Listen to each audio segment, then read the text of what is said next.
Welcome back to the 11th episode of Divine Direction. In this episode, we are going to meditate from the 11th and 12th chapter from the book of Nehemiah. So far, we were meditating how, after the completion of the wall, the reconstruction of the lives the people was very important, and how they committed their lives and they were very careful of the ungodly influence in their life. Even in this chapter, there are few important things that we can extract or learn, which is very important for us as a leaders. So now the wall has been built. The city is also in shape. They have rules and regulations and everything. But what is the use when there are no people? So this is a big problem now arising. Who is going to stay in Jerusalem? Because all these people had come from their own cities, from their own places. But who is going to live? And coming and living means leaving their hometown, their land, their properties, their farm. So it is not an easy thing. But here we see that the lack of people still means that the city is vulnerable. Because if there are no people in the city, there is no use of having all these walls. Again, they are in a state of vulnerability. But what happens? Let me just read few verses from the 11th chapter. Now the leaders of the people dwelt at Jerusalem.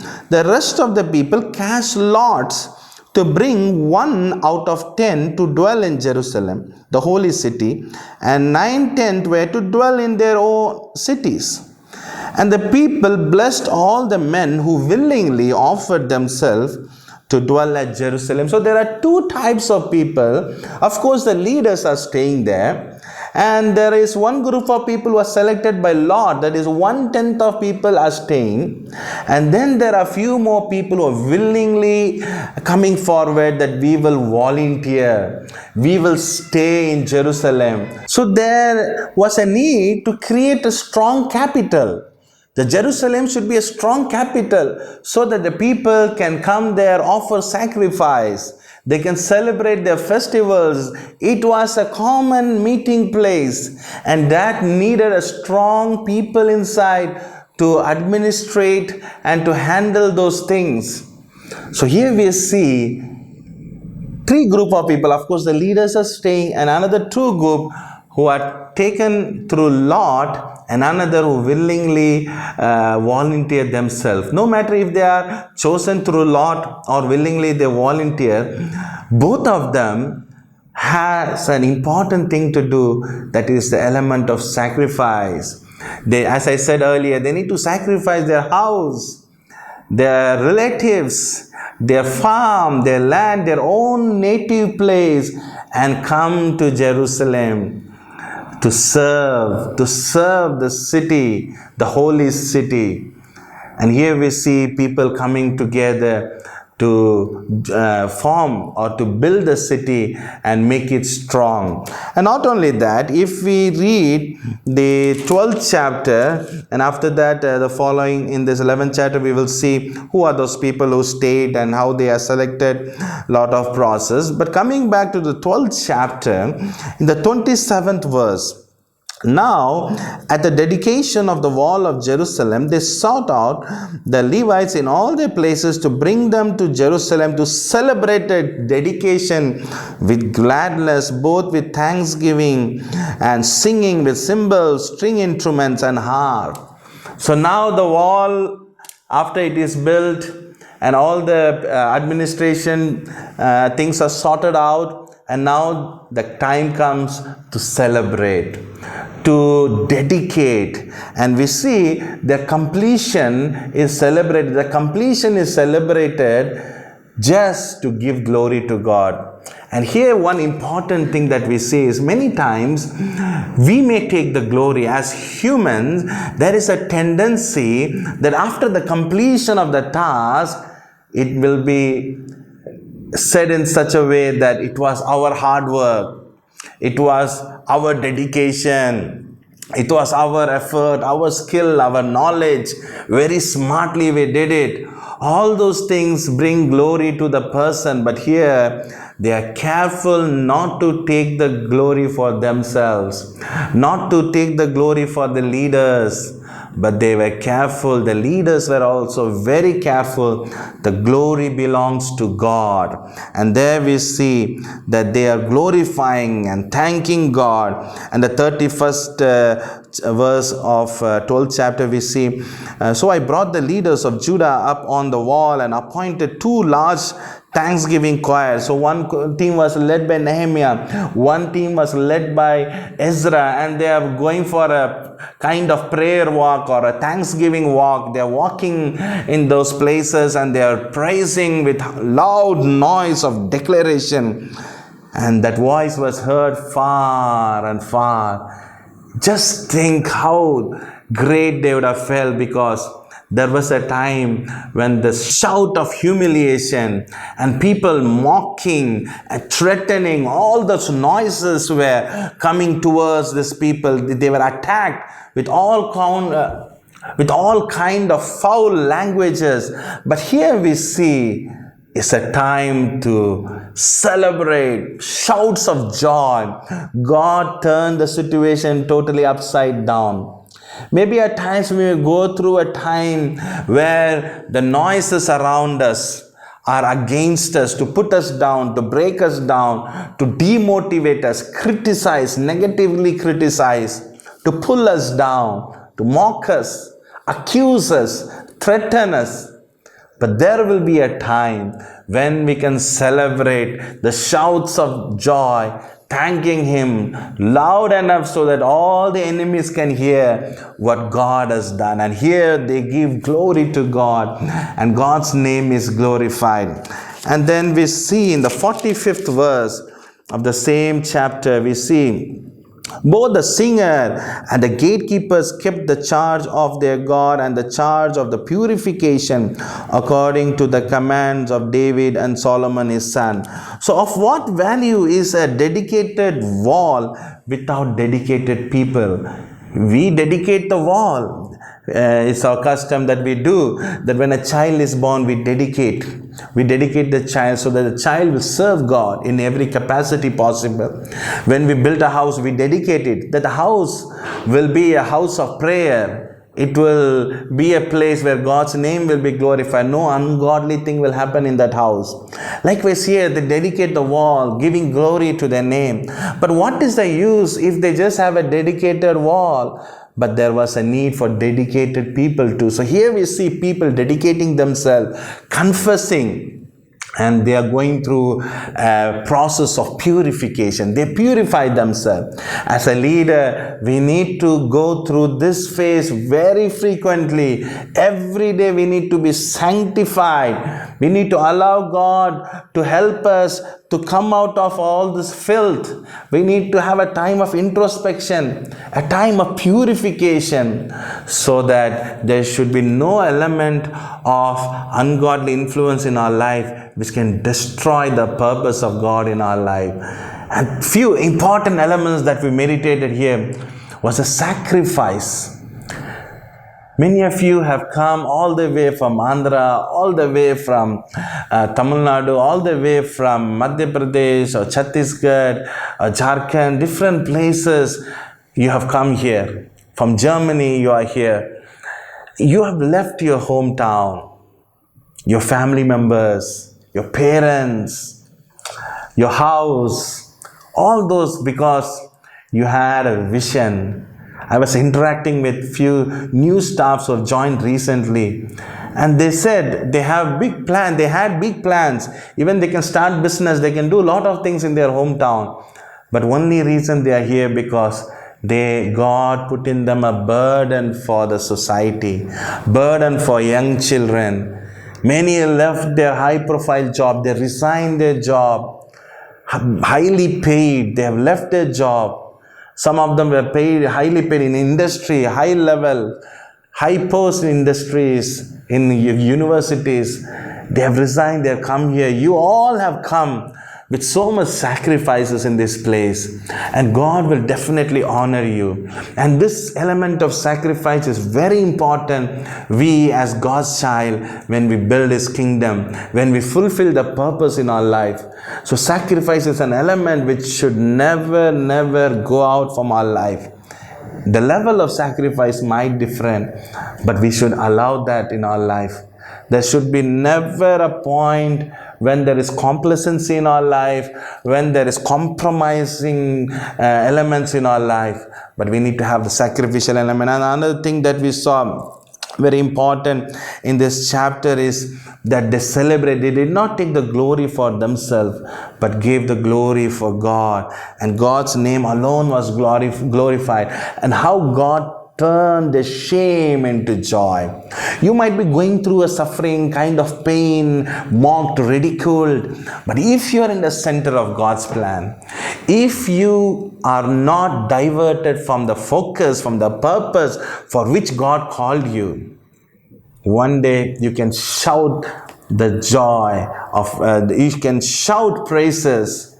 You will declare with joyful noise, because you have not deviated from the purpose. Many of you, you come to me, you share your problems, you share your struggles at your home. I also remember many missionaries who are here in this place. The moment they decided to come as a missionary, their parents or their family members have totally left them. They have been asked to sign that we will not come back and take their land or house. They are just left. Their hands are washed, that you have no connection with the family. Yet they are here because they have a heart for the people.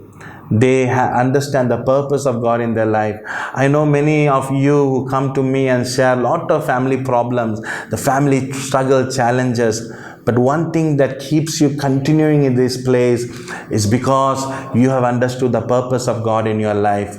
And you don't want to deviate from that purpose. And you are trying your best to balance your home and the workplace and also the purpose. So God will definitely honor you. So there is an element of sacrifice in every one of our life. I remember our chairman, respected Augustine uncle, when he came to Bihar in 1972, it was not easy. There was a huge sacrifice. Leaving his family, he was the only boy in the family. All of them were sisters. He had huge responsibility to take care of the family. But a sacrifice was needed, or else today he wouldn't have been blessing to millions of people in Bihar and several parts of India and in the world. And I remember those days, the pain that he went through. Anyway, most of us would have read that in No One Else book. If you have not read the No One Else book, his autobiography, I would encourage you to read that. You will see all the challenges, the sacrifices he had to do. There was a time when his second son died, and he was preaching in a meeting in a far place. He could not come for the funeral, and his wife had to put him in a cardboard box, and then they had to dig with their own hand and bury their son. And loss of another daughter who died because of cancer. And I remember several times when his family members, his mother or his sister passed away, he could not go to for those functions because there were other priorities or other commitments and there were restrictions in the travel, or he was in a far place, he could not go. There were many situations like that. But the sacrifice was needed in his life. And if he would not allow the sacrifice in his life, he would have not fulfilled the purpose of God. And I remember when I was getting married, he was advising one important thing is, in any level God takes us, the element of sacrifice should never be out of our life. That was a piece of advice that he gave us. And he said, the level of sacrifice might change. There were days when people did not have even cycle. They used to go by walk to places. But today, it's not like that. We have vehicles and all those things. That doesn't mean that today also we have to walk and or go in cycle. God has provided us, we utilize it. But there are times when we have to sacrifice. At that time, The comfort or luxury should not stop us from fulfilling God's purpose. The level of sacrifice keeps changing. Even in your life, you just check, what is that thing which is stopping you from moving forward in fulfilling God's plan? Is comfort a hindrance for you? Or is there something which you are not able to sacrifice? 50 years back or 100 years back, the sacrifice was different. They were beaten, they had lot of struggles, there was no food, they had to walk in sun, no proper house. But today God has given all those things.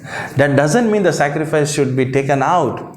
There are still some areas, some levels of sacrifice. The element of sacrifice, the level of sacrifice is definitely changed. But sacrifice is not changed. Sacrifice should not be taken away from our life. Always the element of sacrifice should be there in our life. Am I sacrificing certain thing for my brother, for my sister in this place? Am I sacrificing my time? Am I sacrificing my ego, my priorities, my name, my fame? It's okay, he's my brother, he's my co-worker.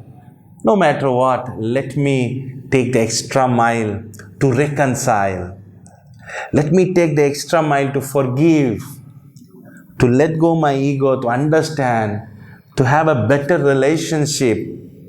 If we don't have those elements in our life, we are fooling ourselves, calling ourselves as Christian. I want to encourage my dear co-workers, my dear faculty members in this place, after coming here, after understanding that God has a purpose for you in this place, after realizing all this, even then, if you still continue with your egos, misunderstanding, relationship issues, not trying to forgive others, having a guile, having the bitterness inside of you, you are fooling yourself. There is no harm in other person, but you cannot stand before God and praise, saying that you are doing God's will. Are you willing to remove that ego from your life? Are you willing to take the first step to reconcile, to strengthen the relationship, to stop gossiping, to stop talking negative about others, to stop trying to create enmity, trying to assassinate the character of another brother just because of the personal ego or some kind of hurts? Maybe your hurts are real. Maybe the word spoken against you was real. But did Nehemiah deal in that way? That is what we need to understand. One day God will help you. God will turn the shame into joy. You will shout the praise, provided you remain in the purpose of God. You remain godly and not allow the ungodly influence in your life. If there is any enmity between you and your brother in this campus, against anyone, it may be student, it may be a co-worker, any staff, any faculty, no matter in any level, are you willing to go and reconcile and allow that burden or allow that bondage to be broken, so that you can have a friendly, a godly relationship with that person? Everyone has their own personality. Everyone has their own strength and weakness. Even I have weakness. You have weakness. All of us have weakness. Nobody is perfect. Everyone has their own strength and weakness. We need to understand their strength and weakness and love them as they are. That is why the 1 Corinthians 13 beautifully says, love bears. You need to bear with each other. If you love because he's perfect, then that is not love. That is no love at all. You don't have the element of love inside you. If you are looking for your people around to be perfect, you love in spite of their weakness. You oversee their weaknesses, overlook their unfaithfulness. You love them because God loves you. As a leader, one more important thing that I want to tell you, which is very, very important. Many times we shout at the people below us, we get angry, we explode. But how many times have we understood the calling and purpose they have and valued that purpose, because he is not here, he or she is not here because of us or because there was no job for him to do. Everyone in this place is because God has brought with a purpose. If someone makes mistake, it's our duty to call, value their purpose, make them understand their purpose which God has for them, strengthen them in their purpose and calling. That is what a leader should do. There is an area we need to correct them, admonish them, we need to help them, but beyond that we need to understand their purpose, the God's purpose in their life, and help them, encourage them. That is the biggest duty of a leader. Many times people, when they leave, of course, if there is anything related to marriage or some studies, we happily send them, we encourage them to do well, grow in their academics. That's all fine. But sometimes when people leave because of some kind of bitterness or something, I have spent a lot of time talking to them, spending time, giving them the needed time so that they can understand their purpose. Their personal ego should never be a reason for them not fulfilling God's purpose.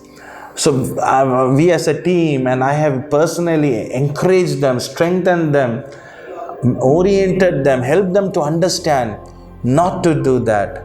Many have changed their mind after that. Some, of course, should have even left. But what I am trying to say is, we as a leader must understand their purpose and call, and we are there to strengthen that.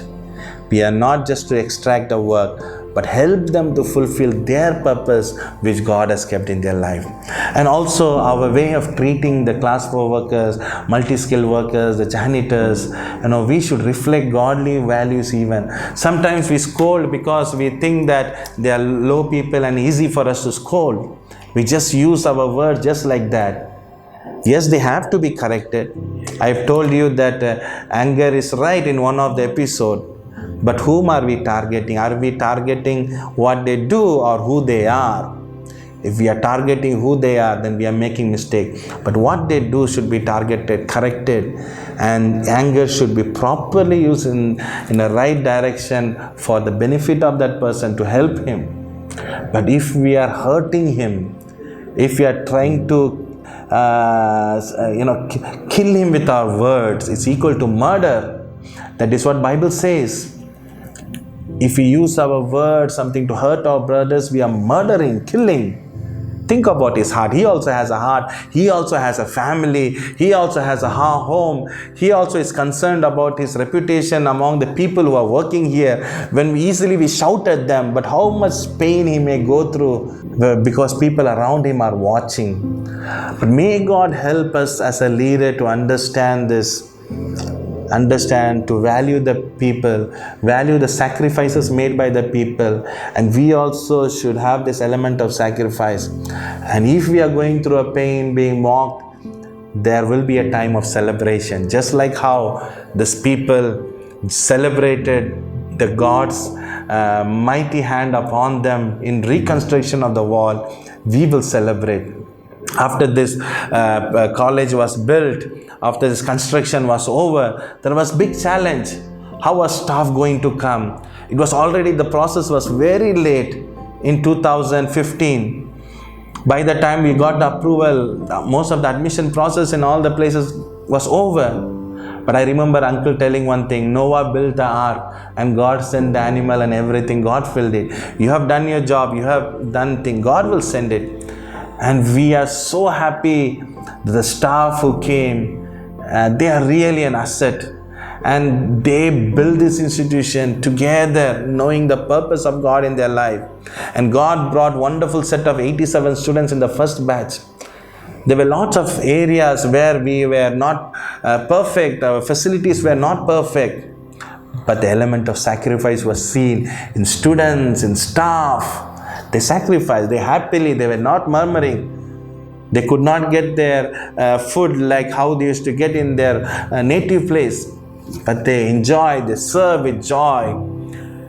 And that sacrifice is the result that we see in the growth of our institution. So this element of sacrifice should never, never, never be taken out from our life. And never complacency, comfort, luxury should pull us down. May God help us to understand this and help us to move forward with this value so that we are divinely led, so that we allow this divine direction in our life, so that we become a godly leader. May God bless you. Have a great day.